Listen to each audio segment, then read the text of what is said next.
On est effectivement à 2 jours de la CAN.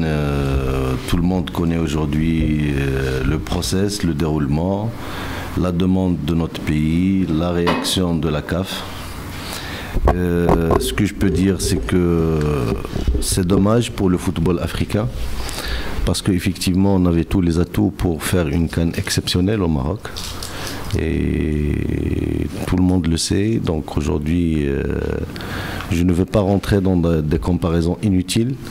Mais le plus important, le Maroc était prêt pour organiser effectivement une CAN exceptionnelle qui donne l'occasion à la jeunesse africaine de s'épanouir et de montrer que le continent africain a évolué positivement pour organiser effectivement les événements de premier niveau. C'est dommage parce que bon, la réaction de la CAF elle était ce qu'elle était. Et à la limite, j'ai compris, j'ai essayé de comprendre et je comprends les raisons, surtout les engagements d'ordre financier qui ont un impact financier sur la CAF. Le plus important, c'est que aujourd'hui, on n'est pas dans des logiques de confrontation. On essaie de dépasser cette situation depuis la réunion, la dernière au Caire, et d'ouvrir de nouvelles perspectives. À la fédération n'a pas de position à prendre. La fédération a pris le temps d'expliquer aux gens les raisons, le déroulement, les engagements, tout ce qui a été fait. Notre volonté dès le départ, effectivement, de faire une CAN exceptionnelle. Le Maroc, aujourd'hui en tout cas, l'Afrique ne peut pas développer le football africain, la CAF, sans les grandes nations de football, notamment notre pays, le Maroc. Et tout le monde est convaincu.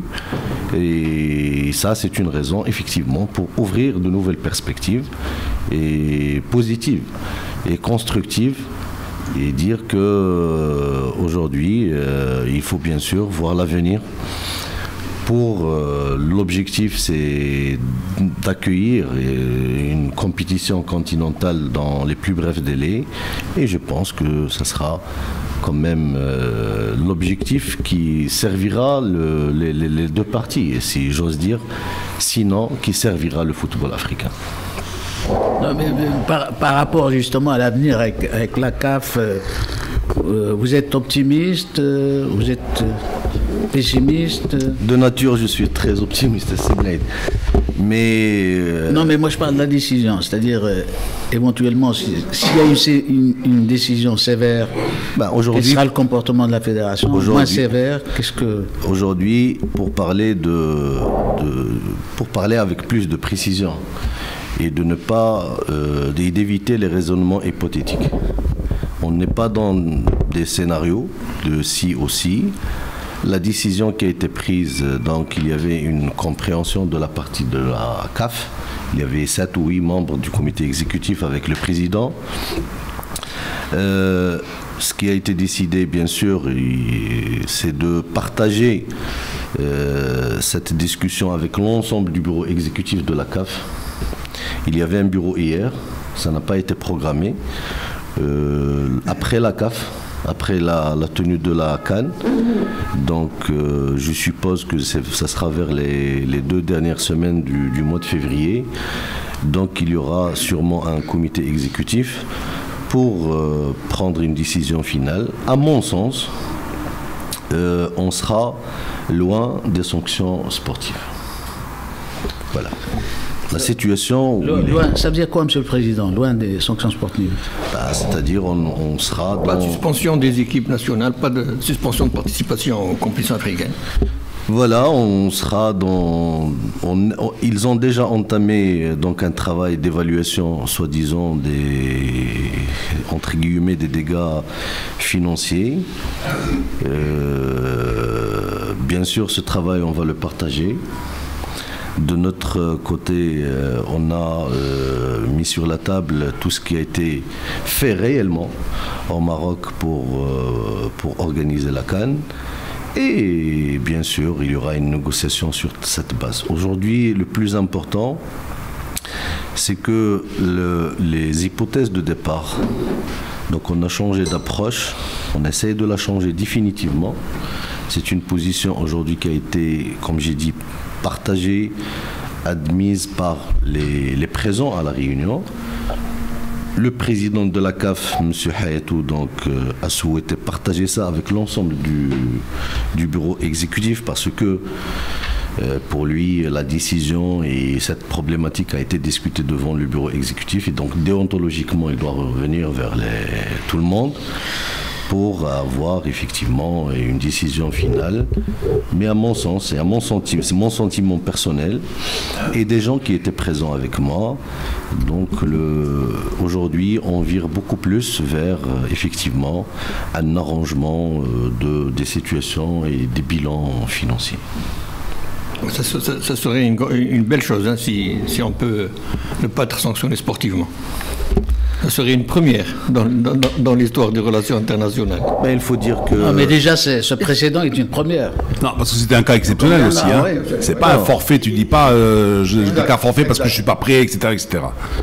Et même exceptionnel par le fait qu'il n'existe pas de texte qui prévoit des sanctions sportives par rapport à ça aussi. Et puis... tu es dans le précédent avec un P majuscule. Voilà, tout à fait. Donc, en vertu de quoi ils vont en décider? Et il y avait le fameux cas majeur. Non, et puis il faut dire aussi que le fait déjà de ne pas organiser la CAN parce que ce n'était pas notre souhait, notre demande, à mon sens, c'est déjà une grande sanction. Exact.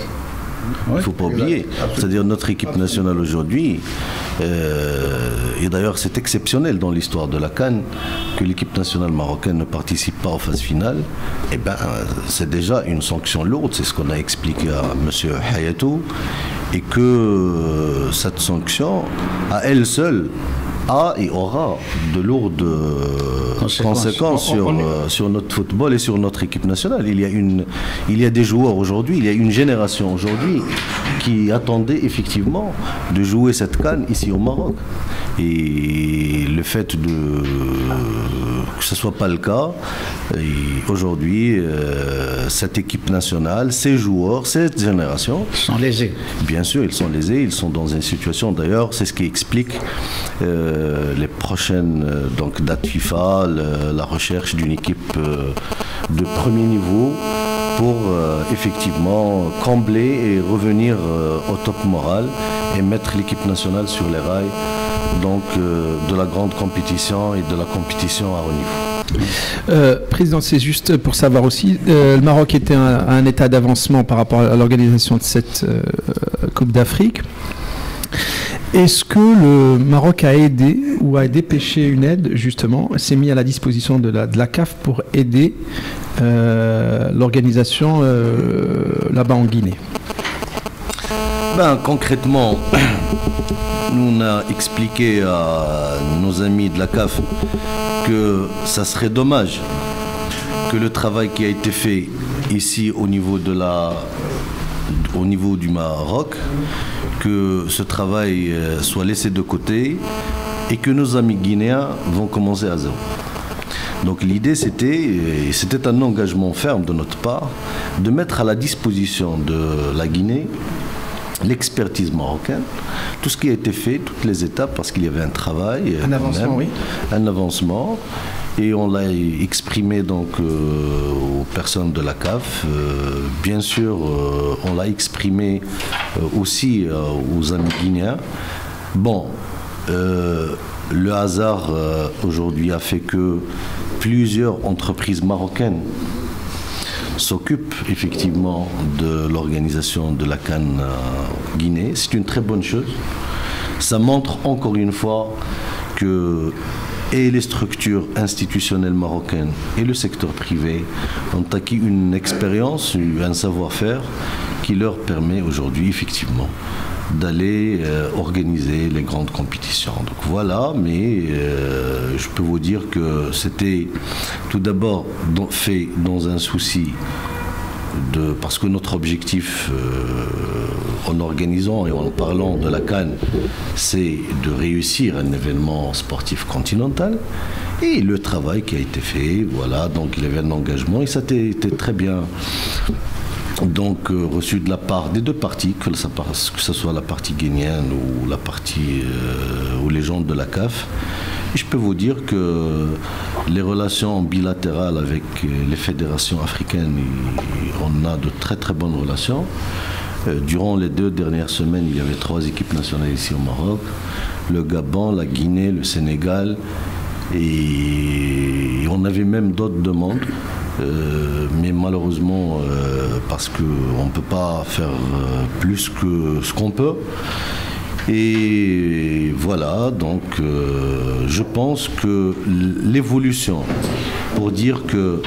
pour résumer la situation avec la CAF, on est passé d'une situation pratiquement conflictuelle vers une situation de recherche d'une solution qui garantit les intérêts des uns et des autres. Tout là, pro, qu'on pourra développer, parce que le développement interpelle le marketing, interpelle l'image, interpelle, etc. On ne pourra pas le faire en continuant à jouer dans des stades comme ceux que vous avez cités tout à l'heure, en faisant la comparaison, je vous ai bien écouté, en venant ici, en faisant la comparaison entre le siège de la Fédé et les stades du FUS, du Khoribga et de Safi. Et je peux ajouter d'autres. Aujourd'hui, même plusieurs pelouses synthétiques de Tétouan, de Kinitra, bientôt celle de Berkane, aujourd'hui qui est en bon état, tout simplement parce qu'il est neuf, celle de l'Hussima, etc. Toute cette pelouse aujourd'hui, on ne pourra pas développer. On va continuer à répéter le diagnostic et on peut rester 20 ans à le faire. Ou là, on doit passer à l'action. Personnellement, je suis de l'école qui veut et qui admet la concrétisation des choses. Aujourd'hui, hier, on a fait le point sur notre chantier d'infrastructure.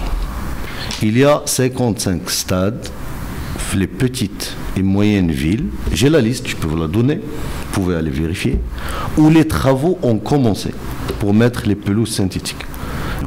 L'une des actions urgentes, effectivement, la signature d'un contrat annuel doit se traduire par 2 choses. Le club, tout d'abord, il doit honorer les engagements financiers de l'entraîneur, et l'entraîneur n'a pas le droit d'aller faire des changements et des permutations qui n'ont aucun sens. Et on se trouve même dans des contradictions d'éthique. C'est-à-dire un entraîneur, etc. Mais avant ça, il faut aussi garantir les intérêts financiers que le club d'ailleurs s'est engagé volontairement sur ça. Et d'ici la fin 2015, pour parler date, échéance, etc.